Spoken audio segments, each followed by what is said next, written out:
السلام عليكم ورحمة الله وبركاته. معكم مهندس حسام من قناة حسام ميرة للرياضيات. بإذن الله موعدنا النهاردة في بداية حل امتحانات المحافظات، وهنبتدي بمحافظة القاهرة رياضيات لطلاب الصف الأول الثانوي دفعة 2025. معانا امتحانات المحافظات أعتقد السنة دي 13 على عكس العادة 15. هنحلهم بالكامل بأمر الله. بس خليني أفكرك سريعا، احنا خلصنا إيه هنا على قناتنا بفضل الله.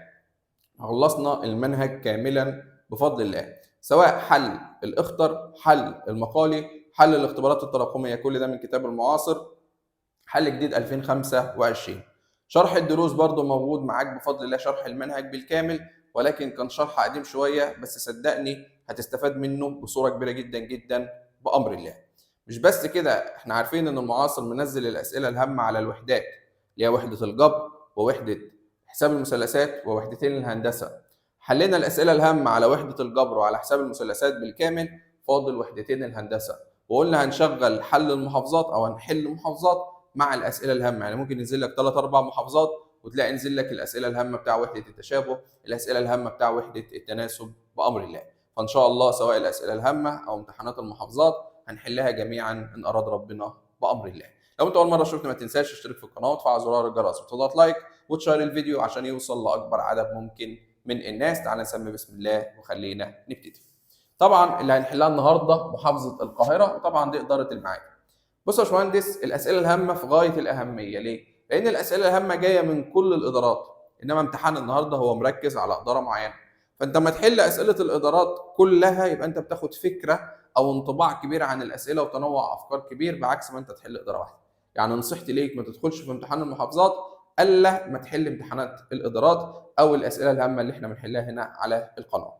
تاني حاجه يا باشمهندس، وتنبيه مهم جدا جدا جدا، ان نظام الامتحان او شكل الامتحان اختلف. بمعنى انت كان الطبيعي بتاعك بيجي لك 27 سؤال اختر واثنين مقالي، يعني 29 سؤال في الامتحان. لا، السنه دي هيجي لك يا باشمهندس 25 سؤال اختر واثنين مقالي بس. يعني خلي بالك عدد الاسئله قل اتنين. مش بس كده، انت عندك درس اللي هو قوه النقطه بالنسبه لدايره او تطبيقات التناسب، ده ملغي من عليك. فانا ما بحل المحافظه كده كده لازم بيبقى في سؤال او اتنين على النقطه دي. السؤال ده هقول لك ان هو ملغي خلاص، مش عليك بامر الله خلاص. طب تعالى كده نعرف توزيعة قبل ما نحل الورقه الجديده، لان دي مهمه قوي قوي ان انت تعرف مواصفات الامتحان اللي هيجي لك. دي كده المفروض التقسيمه اللي هي هتجي لك في امتحان الترم الاول 2025. بالنسبه لوحده الجبر فانت هيجي لك 7 سؤال اختر وسؤال مقالي. يبقى على الجبر اللي هي الوحده الاولى هيجي لك 7 اختر وسؤال مقالي، يبقى انت عرفت ان واحد من السؤالين المقاليين هيبقى على الجبر، فركز على الجبر واللي هو غالبا بيبقى بحث اشاره يعني، او تكوين معادله تربيعيه. تمام. طب السبعه الاخطر والواحد المقالي عليهم 7 درجات اللي هم السبعه الاخطر، والسؤال المقالي عليه درجتين، يبقى السؤال المقالي اللي هيجي على الجبر عليه درجتين. بالنسبه لحساب المثلثات هيجي لك 6 اختر ب6 درجات، ومفيش مقالي، يعني مفيش مقالي على حساب المثلثات.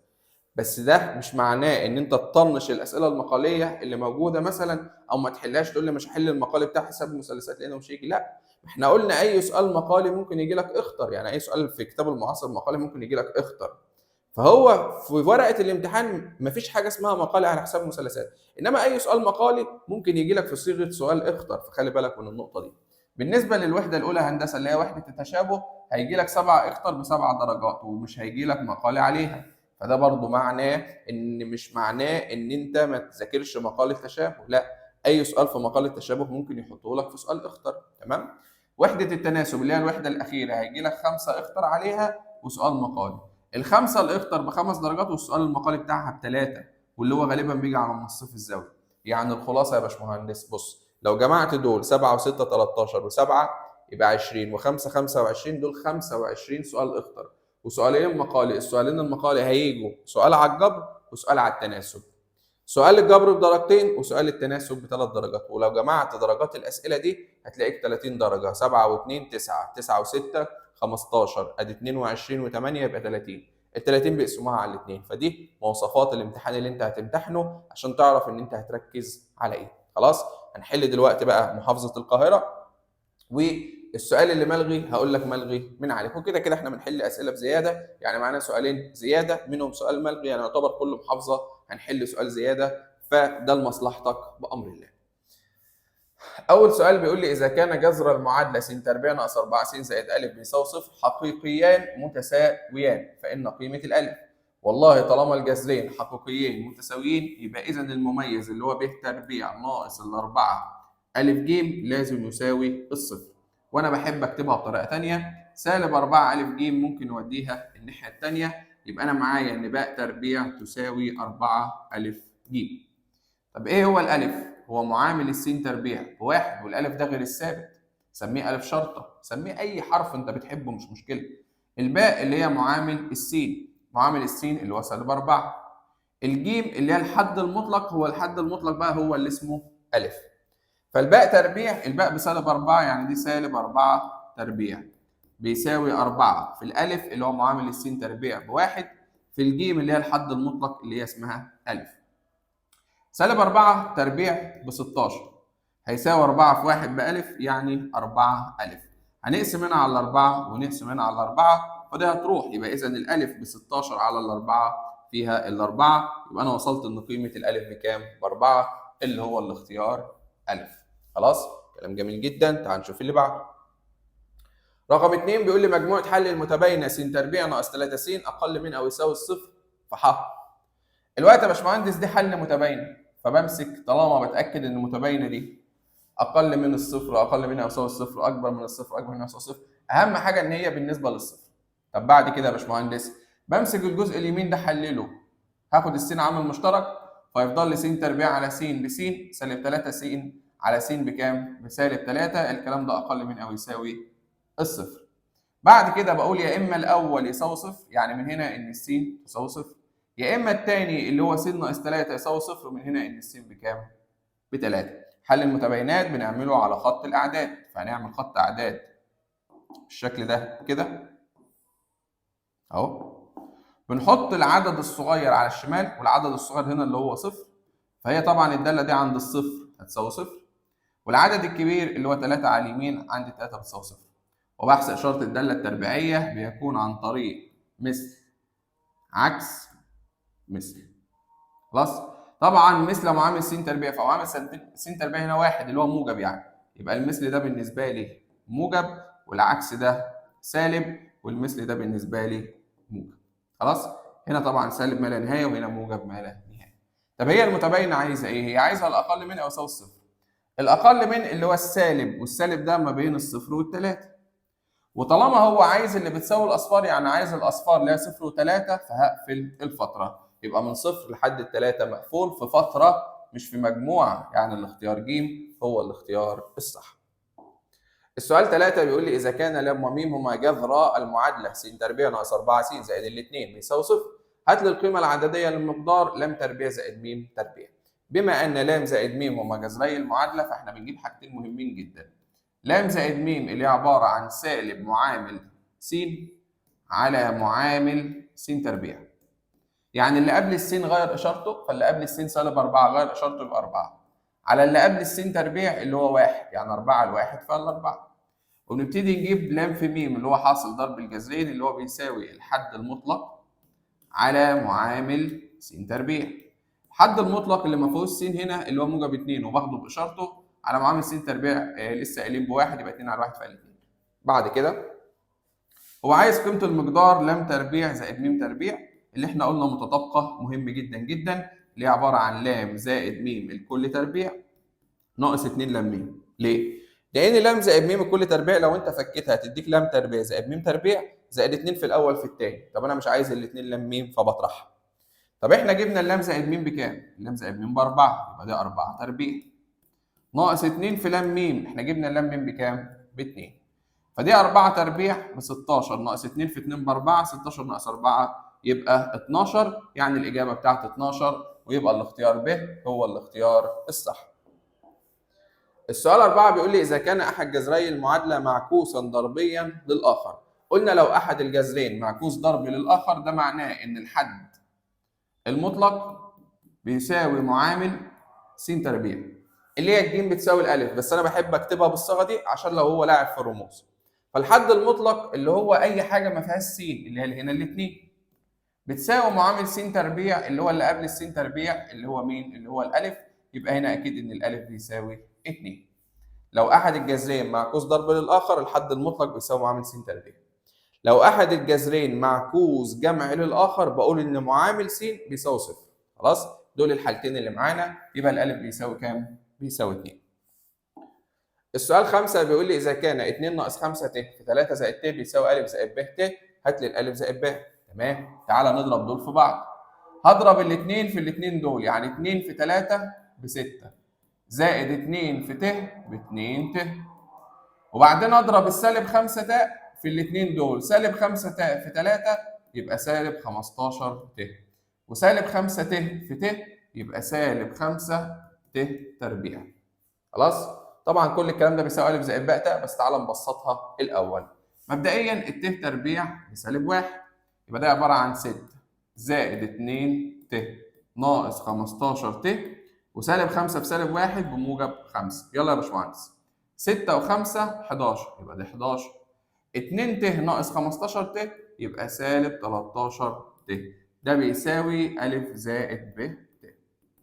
الجزء الحقيقي بيساوي الحقيقي، الحقيقي هنا ا والحقيقي هنا 11، يبقى الالف يساوي 11. معامل الت اللي هو باء بيساوي معامل الت اللي هو سالب 13، يبقى اذا الباء بسالب 13. كويس جدا. فكده هو عايز مني ا اللي هي 11 زائد باء اللي هي سالب 13، يعني 11 ناقص 13 بسالب 2 اللي هو الاختيار ب. السؤال 6 بيقول لي اشاره الداله داله س بتساوي س ناقص 3 تكون موجبه فين؟ عشان اجيب اشاره الداله باخد الداله اللي هي س ناقص 3 واقول لها بتساوي صفر. بعد كده بودي دي الناحيه الثانيه فيطلع ان قيمه السين ب 3. بعد كده يا باشمهندس بعمل خط اعداد بسيط جدا، بقول له والله الداله دي بتساوي صفر عند الثلاثه، او عند الثلاثه بتساوي صفر، وبحث اشاره الداله الخطيه بيكون مثل وعكس. مثل معامل س، معامل س هنا موجب يبقى المثل ده موجب، والعكس ده سالب. طبعا هنا سالب ما لا نهايه، هنا موجب ما لا نهايه. هو تكون موجبه، الموجب اهو. فطبعا انت بتتحرك من الثلاثه لحد الموجب ما لا نهايه، يعني بتزيد عن الثلاثه. يبقى دي عباره عن ان الداله دي بتبقى موجبه لما السين اكبر من الثلاثه. طب لو قال لي غير سالبه، غير سالبه يعني موجبه وبتساوي صفر، فساعتها هحط يساوي. خلاص اهو. لو قال لي غير سالبه ساعتها هقول له السين اكبر من او يساوي 3، لان غير سالبه يبقى عايز الاصفار، انما هنا بيقول لي موجبه بس، يبقى انا هختار ان س اكبر من الثلاثه. خلاص؟ س اكبر من الثلاثه اللي هو الاختيار الف. طب لو هو كان جايبها فتره عادي جدا من الثلاثه لحد الموجب ما لا نهايه، من الثلاثه مفتوح لحد الموجب ما لا نهايه، ايا كان دي او دي الاثنين صح. السؤال 7 بيقول لي اذا كان س بيساوي سالب 5 هو احد جذري المعادله س تربيع زائد م س ناقص 15 بيساوي صفر، فان قيمه الميم. طالما ده احد الجذرين يبقى هو بيحقق المعادله. يعني لما اشيل السين دي واحط سالب 5 فتبقى سالب 5 تربيع زائد م س، يعني زائد م في سالب 5، ما بشيل السين واحط سالب 5 ناقص ال 15 يساوي صفر. سالب 5 تربيع ب 25 وم في سالب 5 بسالب 5 م، وهنا ناقص 15 يساوي صفر. شايف السالب 5 م؟ هستأذنك واديها الناحية التانية فتروح ب 5 م. هيفضل هنا 25 ناقص 15 اللي هي 10، هنقسم هنا على 5 وهنا على 5، فده هتروح يبقى الميم 10 على 5 فيها الاتنين. يبقى إذا قيمة الميم ب 2. حل تقليدي أي حد هيحله معاك. تعالى أحل لك الحل اللي مش تقليدي.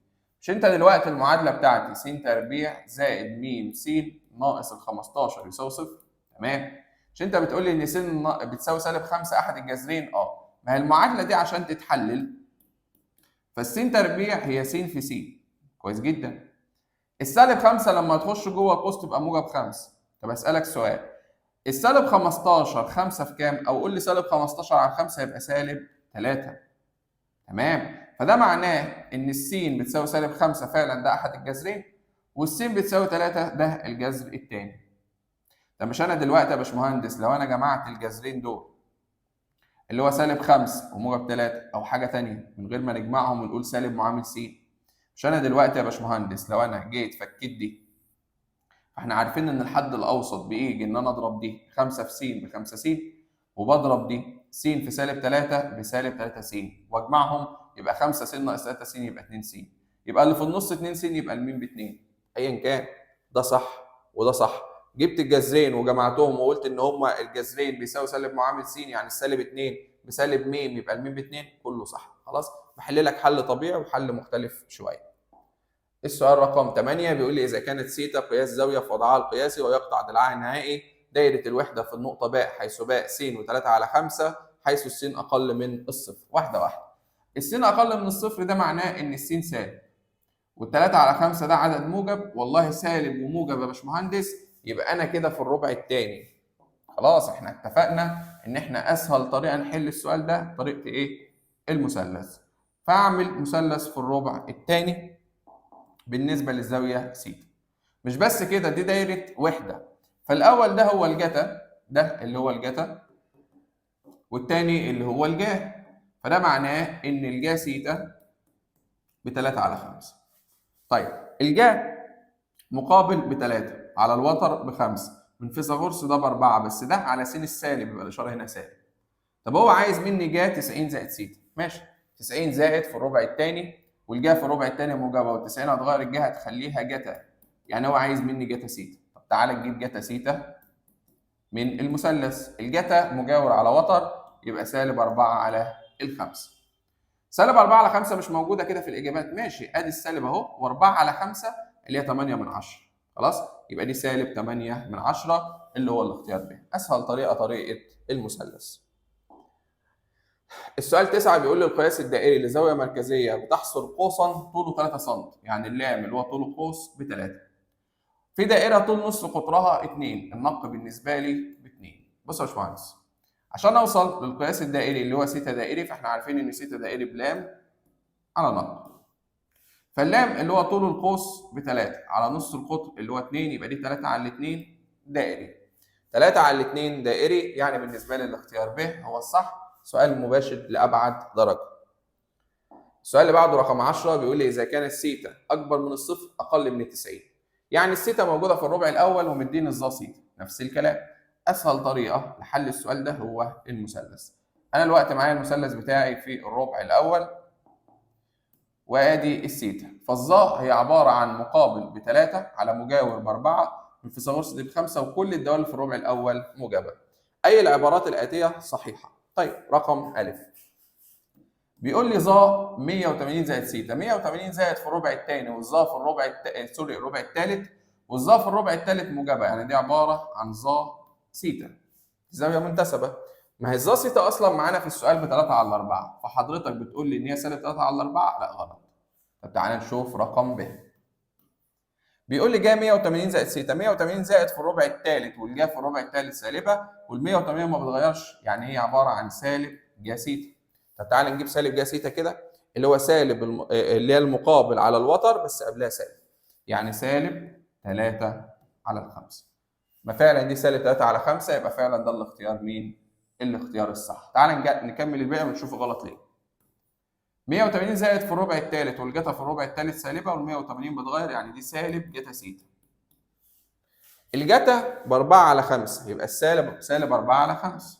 طبعا هو كاتبها سالب 3 على 5 فدي غلط. تعال نشوف الاخيره د. جا 180 ناقص سيتا، 180 ناقص في الربع الثاني، والجا موجبه وال 180 ما بتغيرش، يعني دي جا سيتا، والجا اللي هي مقابل على وتر ب 3 على 5. طب هو جايبها سالب 4 على 5، برضه دي فعلا غلط، يبقى الاختيار ب هو الصح. 11 القيمة العظمى للدالة د حيث دالة سيتا ب4 جا سيتا. قلنا طالما قيمة عظمى وقيمة صغرى بتأكد بس من حاجة بسيطة.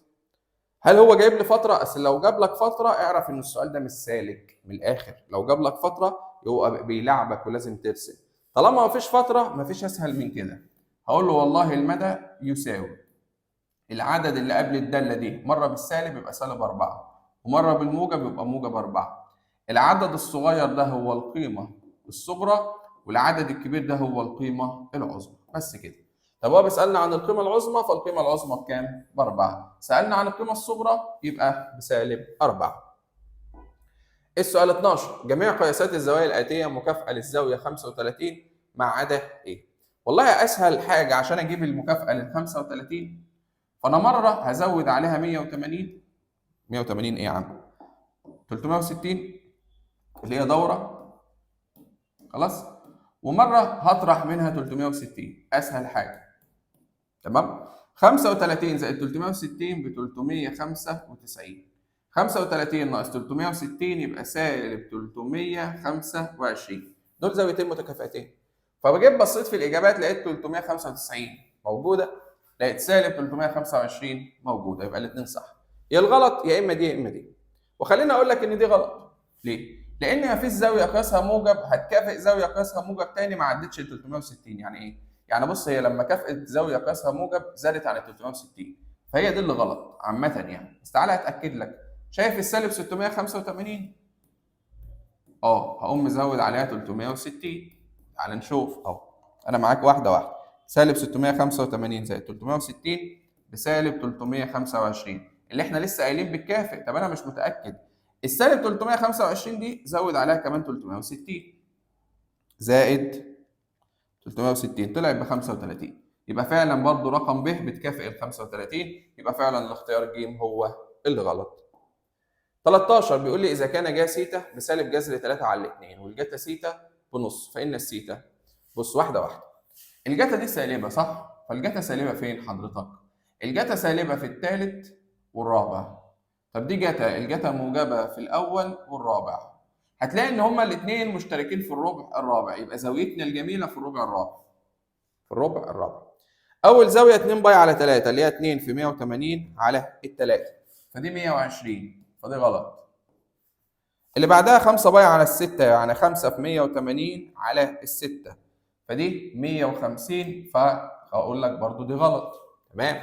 اللي بعدها 5 في 180 على التلاتة دي 300، فدي ممكن لأن دي في الربع الرابع. طب الأخيرة 11 في 180 على الستة، فدي 330 برضو في الربع الرابع، فدي ممكن. يعني الإجابة ج أو د.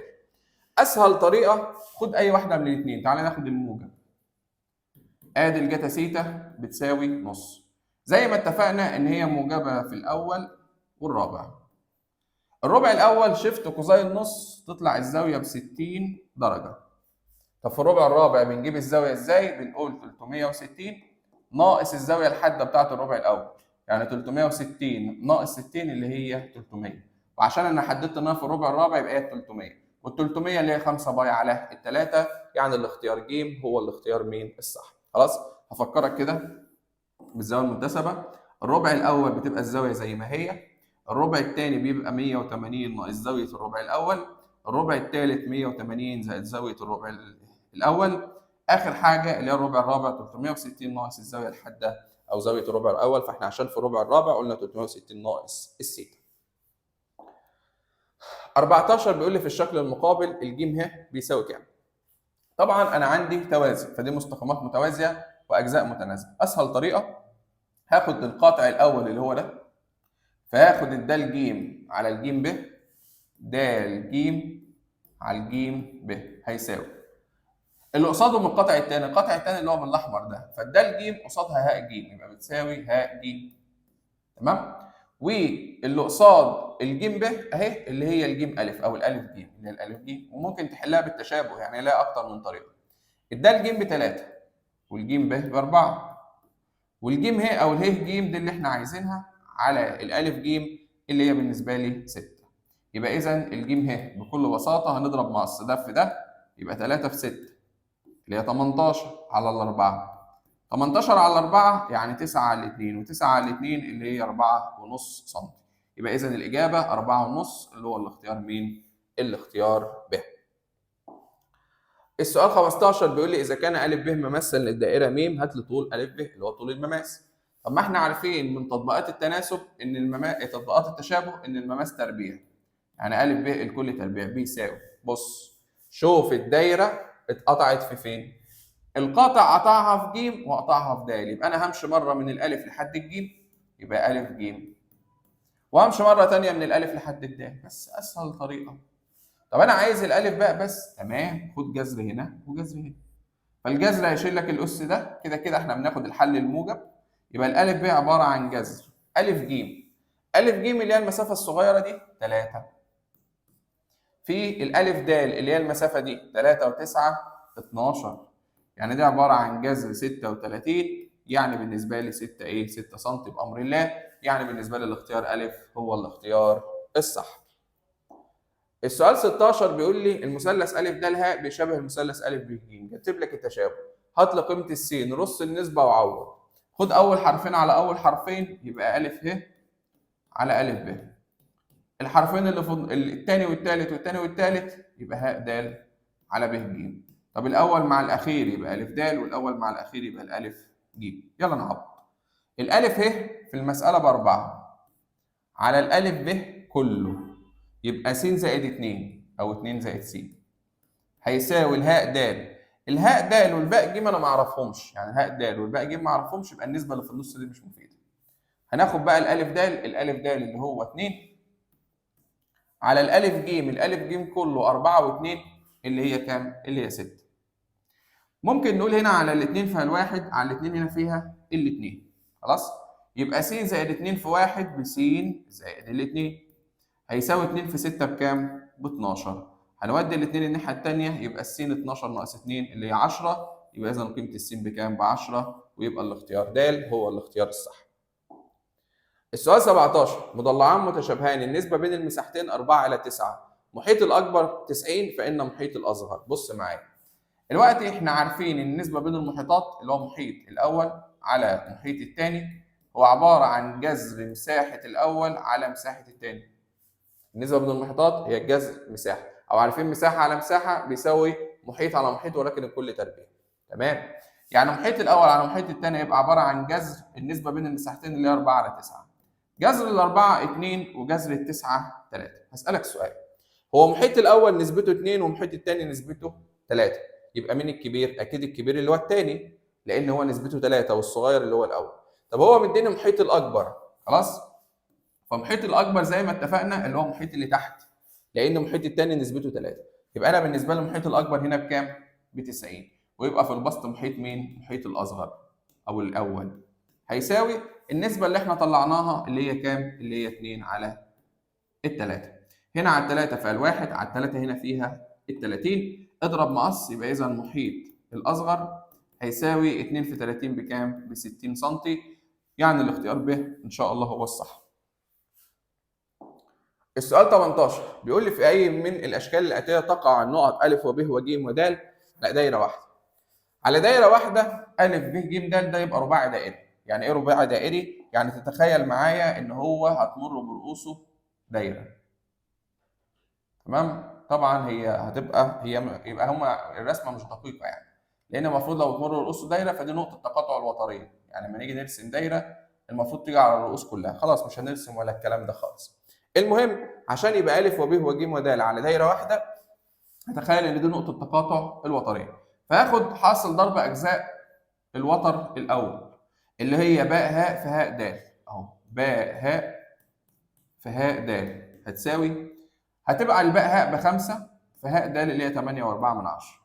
مش بس كده، ده انا هاخد الجيم هاء في الهاء الف، الجيم هاء في الهاء الف. لو حاصل ضرب اجزاء الوتر الاول طلعت قد حاصل ضرب اجزاء الوتر الثاني يبقى هو رباعي دائري، يبقى بتمر بالقوس دايري اللي هي 7 في كام؟ 7 في 6. تعال نحسب دي ونحسب دي. 5 في 8.4 42. طبعا 7 في 6 ب 42، يبقى ده بتمر برؤوسه دايره. يبقى مبدئيا الشكل الاول ده بتمر برؤوسه دايره. طب الشكل الثاني وعايز يتاكد من مين؟ ا وب وج ود. يعني انا دلوقتي ا ب ج د دول انا عايز اتاكد ان هي بتمر برؤوسهم دايره. طبعا برضه يعني ايه مش هنعرف نظبطها، لان واضح ان الرسومات مش مظبوطه يعني، لان انت بتحاول ايه تيجي عليهم كلهم اهو. انا جيت ا ود ما وصلتش بقى وج، مش مهم بقى نرسم الدايره زي ما وضحت. المهم لو انا عايز اثبت ان ده بتمر برؤوسه دايره، يعني انا بالنسبه لي عايز اثبت ان هو رباعي دائري. على فكره ممكن نثبتها من التشابه ان الزاويه دي بتساوي الزاويه دي زاويه خارجه بتساوي المقابله للمجاوره، فساعتها نقول عليه رباعي دائري. او نثبتها يا باشمهندس منين؟ انا دلوقتي ممكن اثبتها من تطبيقات التشابه.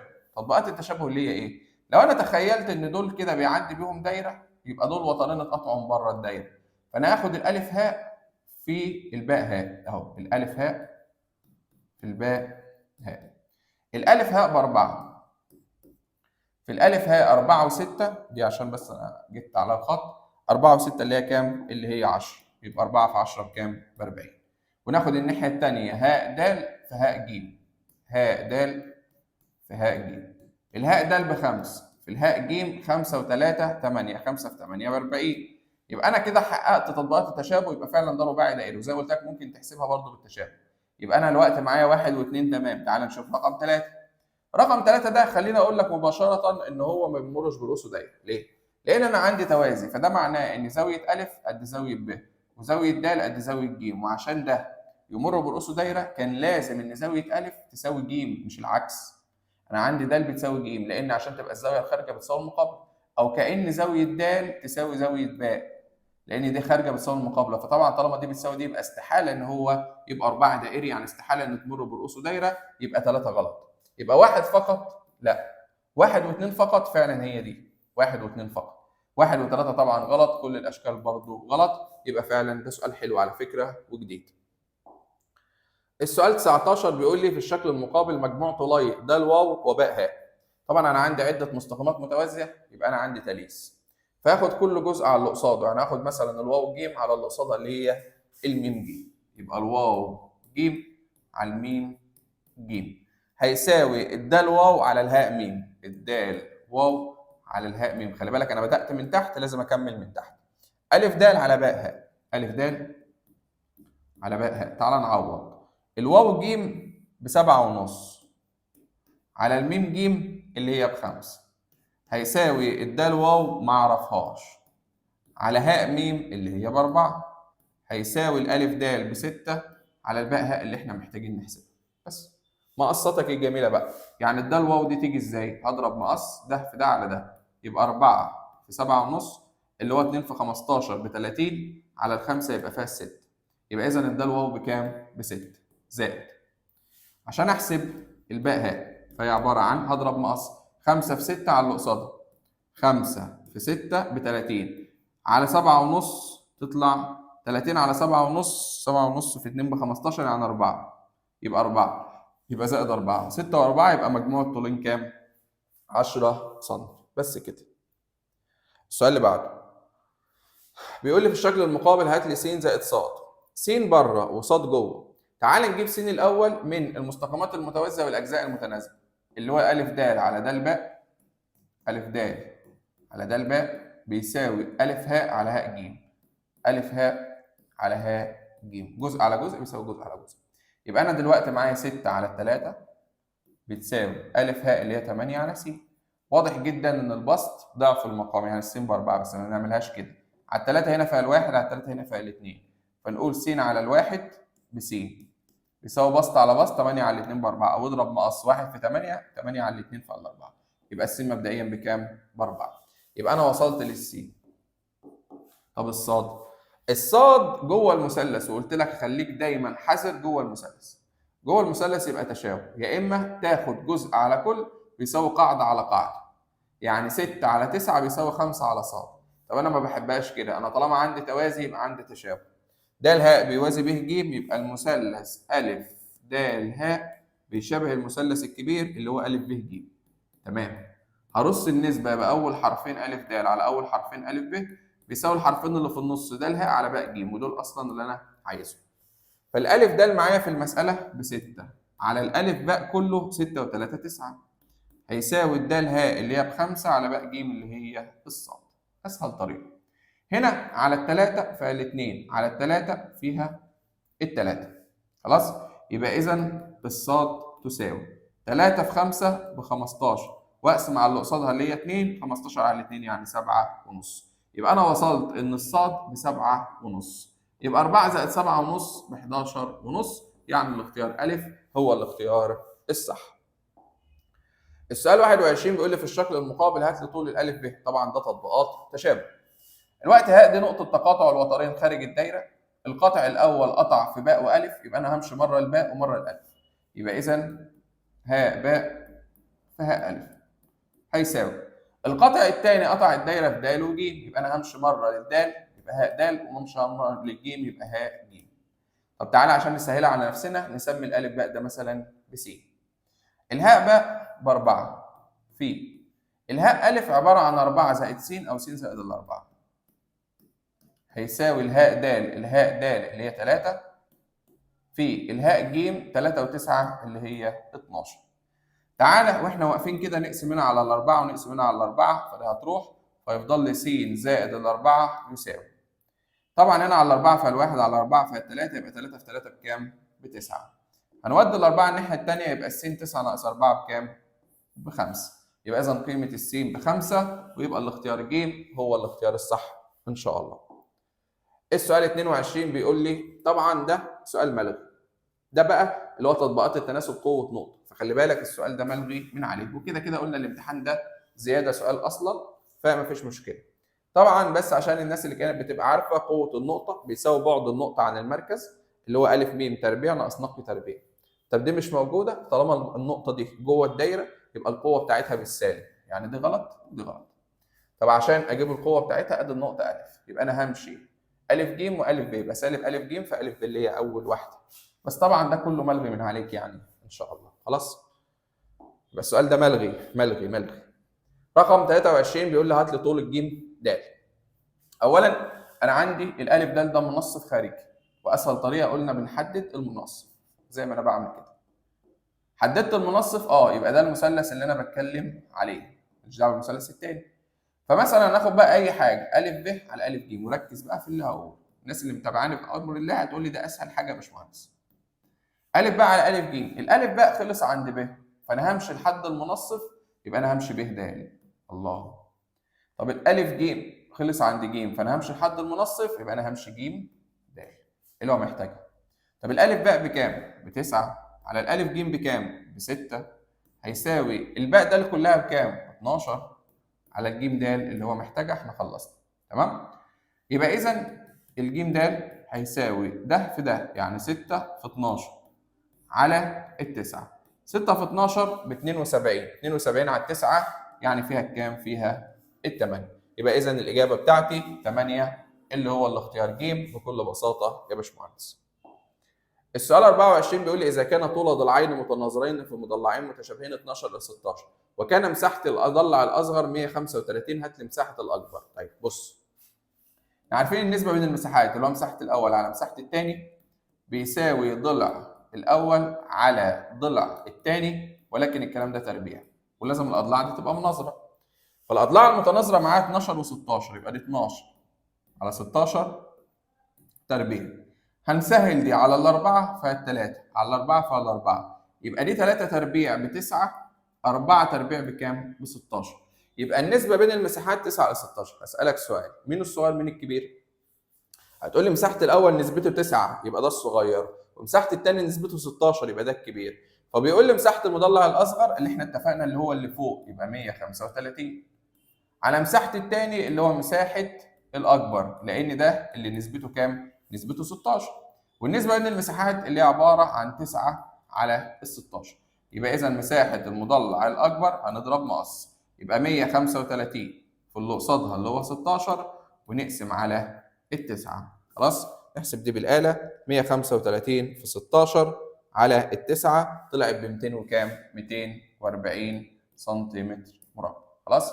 وطبعا إذا كانت مساحة المضلع الأصغر 135 فبأي منطق يبقى الكبير 120، يعني دي حاجة بالعقل. خلاص، لأن الحاجات دي بتستفزني شوية، لازم تبقى واخد بالك من الحاجات دي. تمام؟ يبقى بالنسبة لي إن مساحة المضلع الأكبر بكام؟ ب 240. السؤال 25 بيقول لي في الشكل المقابل هات لي باء ه على ج ه. طيب دلوقتي انا معايا دايره، معايا ان القوس باء د قد القوس ده ج، يبقى الزاويه المحيطيه المرسومه على قوس ب د يعني مد الضلعين اهو اللي هي الزاويه دي بتساوي الزاويه المحيطيه المرسومه على قوس ده ج، ادي ضلع وادي الضلع الثاني يعني بتساوي الزاويه دي. تمام. لو انا اشتغلت في المثلث ا ب ج فده اصبح الالف هاء ده منصف داخلي، فالمنصف الداخلي بيخلينا نستنتج حاجه مهمه قوي، ان باء هاء على هاء ج اللي هو عايزها باء هاء على هاء ج او ج هاء بيساوي الباء هاء بتساوي الضلع القريب منها اللي هو الالف ب، والجيم هاء الضلع القريب منها اللي هو الألف ج. فالألف ب معانا ب3 والألف ج ب6، 3 على 6 يعني 1 على الاتنين يعني نص. يبقى إذا الإجابة بتاعتي نص. خلي بالك برضه هو كاتب إيه؟ لأن أعتقد كان في سؤال في المعاصر بيقول لك باء هاء على باء ج. فبعد ما أجيب الباء هاء نسبتها 1 ودي نسبتها 2 يبقى 1 على 3. فخلي بالك من الكلام ده. 26 بيقول لي جميع ايه تكون متشابهه. طبعا كلنا عارفين ان جميع المربعات بتكون متشابهه. طب ليه بقى يا باشمهندس المربع؟ قلت لك بكل بساطه لو انت معاك مربع وادي مربع، شروط التشابه ان الزوايا المتناظره قد بعض. ففعلا في المربعات كده كده كل الزوايا ايه 90 لان ده مربع وده مربع، فيبقى دول الزوايا خلصناها. ولازم ان الاضلاع المتناظره متناسبه. الاضلاع المربع قد بعض، يعني ده 5 ده 5 ده 5 فده 5. ولو ده 10 فده 10 فده 10 فده 10. لو قسمت اي ضلع هنا على اي ضلع هنا 5 على 10 فيها النص. يبقى اذا الاضلاع المتناظره برضه متناسبه. طبعا الكلام ده عمره ما يحصل في المستطيلات ولا متوازيات الاضلاع والمثلثات.